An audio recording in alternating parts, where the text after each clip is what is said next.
Hello, everyone. Welcome back to another edition of the Namsnoodle podcast.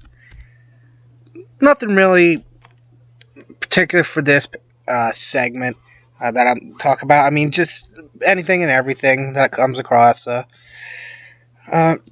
as many as you know, though, I mean, I cope with my mental illness of anxiety, depression, obsessive compulsive disorder, bipolar, uh, and I mean, I take my medication for it.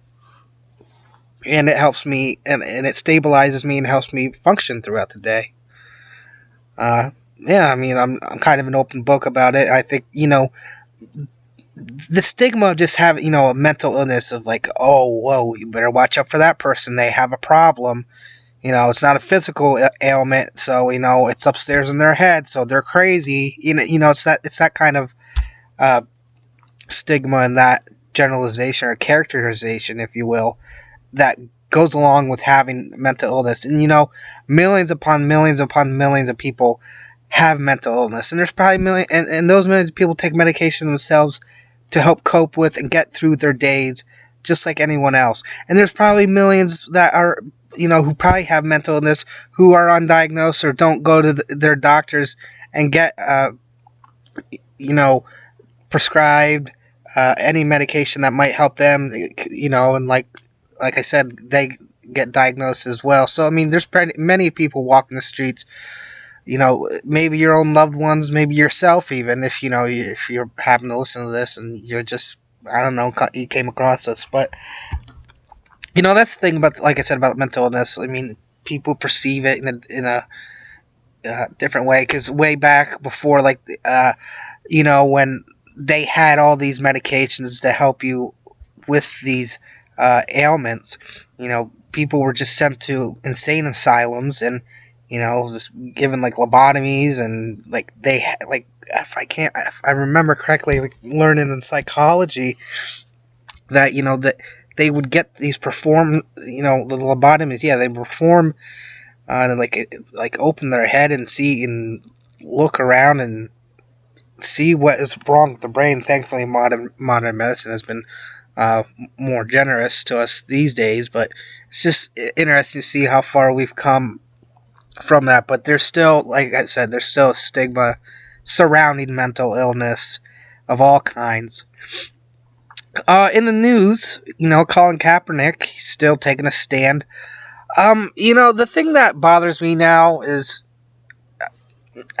like I said, regarding his stance on the police or the racism of feeling oppressed.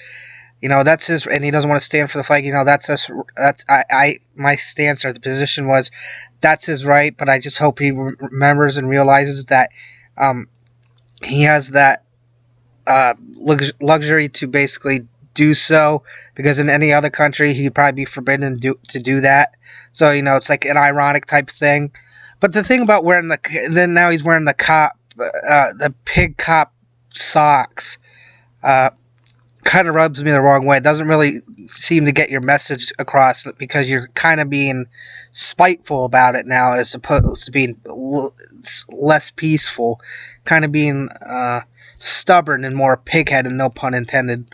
Uh, but interestingly enough, I don't think it really had to do with, because you know I still wonder if it's because if he knew he wasn't going to be the starting quarterback. $19 million to be the backup.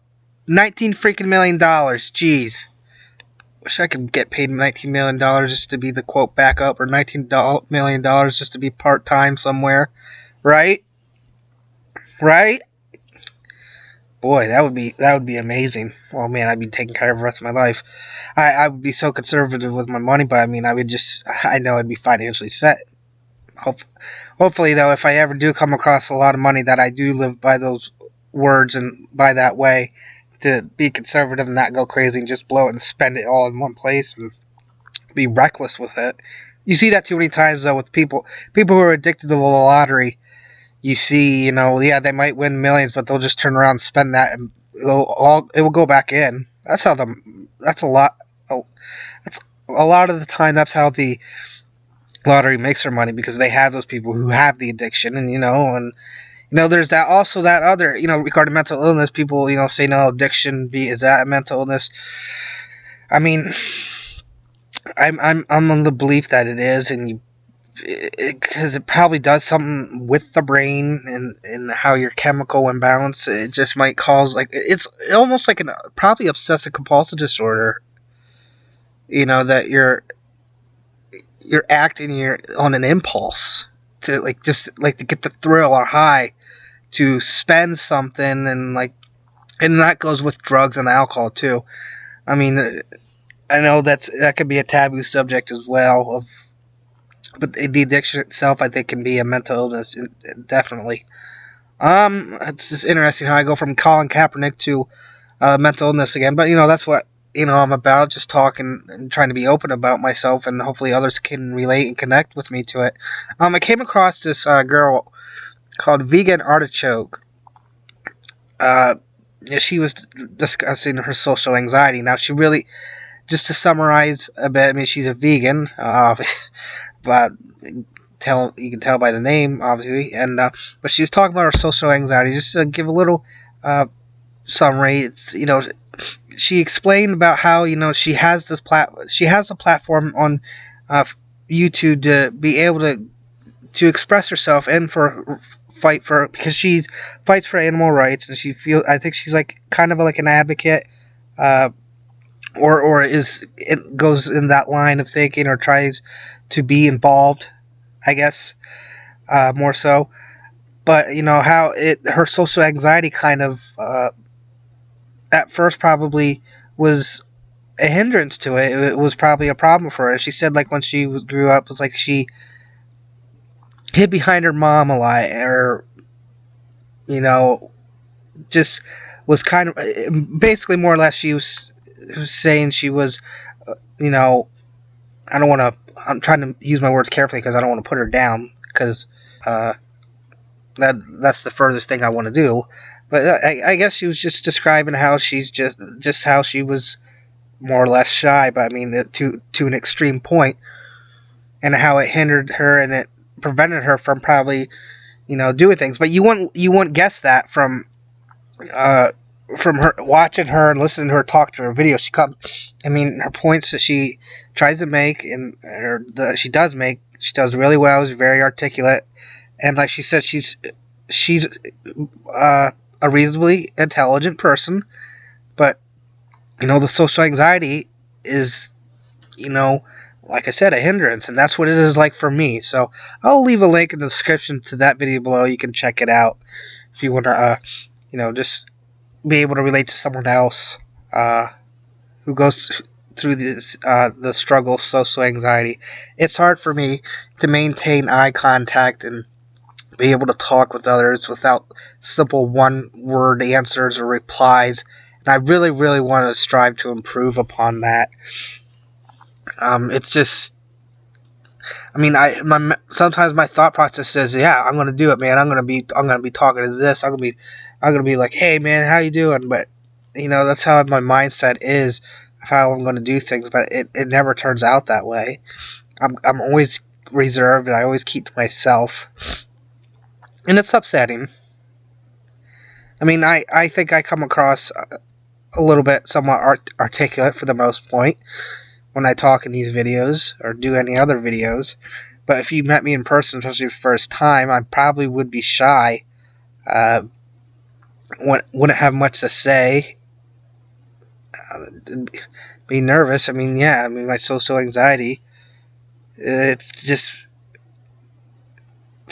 it would prevent me just from being able to have normal dialogue with others off the bat. And then sometimes it's just like I continue to keep to myself, and I just kick myself all the time for it, because it is really a huge, I don't want to keep using the word hindrance, but it is a huge burden in my life.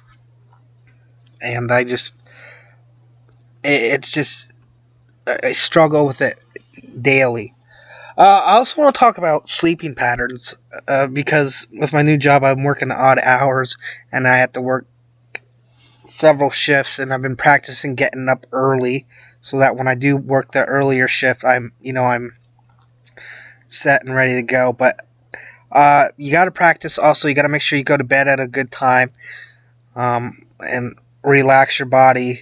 I would say get at least 5 to 6 hours of sleep. So when you do, you're done with the early shift, because like for me it's like 5 to 1. If you do so choose to take a nap, you can come home, take a nap, an hour or two. Sometimes I have my dad call me on my cell phone, and I use that as an alarm, basically. But more often than not, it's like, even though it's like I have this thing in my head for some reason that's able to wake me up, even though I do have, just in case, I use it as an alarm. My dad to call me, or even set my own alarm. But it's like there's something in my brain that tells me, hey, you better wake up and check the time, just to make sure.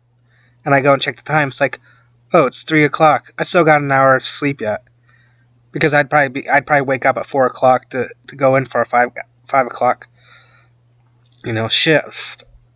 But it's like, oh, better wake up. 3 o'clock. Oh, well, you still got some time. Oh, you better wake up. Oh, you got 5 minutes. Yeah, you might as well just wake up right now. Get ready, get around. But, I'd rather be doing that, or, I'd rather be waking up at 3 o'clock at 3 o'clock, even though I still have an hour left, than still struggling, fighting the sleep, and it being 3 o'clock and then not having any sleep at all up to that point. So I always make sure to always have good bedtime, and that's one thing that's key with people with mental illness too, because then not having enough sleep can affect them negatively, more so throughout their day, more so than anyone else who don't take medication for a mental illness. And just for the average person, running on no sleep isn't good either. It's not good for your health as it is, and I think it can, shut your. I don't want to say it shuts your immune system down, but it's not good for your immune system, and I think you're prone to more illnesses that way. So it's good to get your sleep regardless of whether you have mental illness or not. But people with mental illnesses need to get their sleep so they can function even better throughout the day. But yeah, this was just another short podcast, as always. Like I said, I'll leave a link to that girl's video. Vegan Artichoke is her username, and she talks about her social anxiety. You can check that out. I'll also leave a link, as always, to my Facebook page and my Twitter. You can follow me on there and check it out, and interact with me through there if you want. But and keep up to date with everything that I say, or when I come out with a new video or a new mini podcast. But with that said, as always, I'm Nam, and always use your noodle.